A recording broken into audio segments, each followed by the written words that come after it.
మోంతా తుఫాన్ కారణంగా కాకినాడ జిల్లాలో రైతులు తీవ్రంగా నష్టపోయారు. జగ్గంపేట మండలం గుర్రంపాలెం గ్రామంలో మోంతా తుఫాన్ కారణంగా పలు పంటలకు తీవ్ర నష్టం కలిగింది.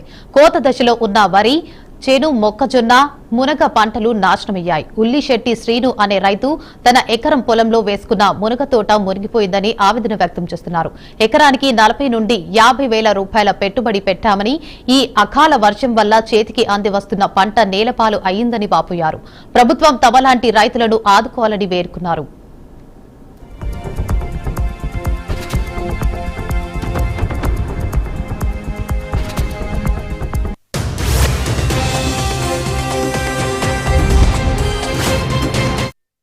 మునగ తోట ఎకరం వేయడం జరిగిందండి. ఎకరం తోటలో సుమారుగా నష్టం ఏర్పడిందండి. ఇందు కారణంగా ప్రభుత్వం వారిని సాయ సహకారం వ్యవసాయమే జీవనాధారంగా జీవిస్తున్నాం మేము. దీని గురించి ప్రభుత్వం సాయ సహకారం అందించాలని కోరుకుంటున్నామండి. రాత్రి వేసిన వానకి గాలికి మునగ తోట శుభ్రం ఇరిగిపోవడం జరిగిందండి. దాని గురించి కానీ వ్యవసాయమే జీవనాధారంగా జీవిస్తూ ఇక్కడి నుంచి డబ్బులు అప్పు తీసి తెచ్చి వ్యవసాయం మీద పెట్టామండి.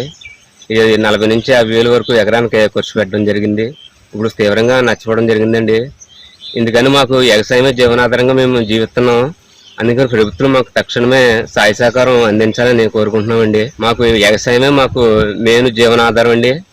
అందుకని మేము రెండో పని చేయడం కూడా మాకు ఇంచుమించుగా తెలదు. ఈ జీవనమే ఇదే మాకు ఉపాధి. ప్రభుత్వం మమ్మల్ని ఆదుకోవాలని కోరుకుంటున్నామండి. నిన్న కురిసిన వానకి గాలికి విపరీతమైన గాలికి మునగ తోట ఎకరం వేయడం జరిగిందండి. ఎకరం తోట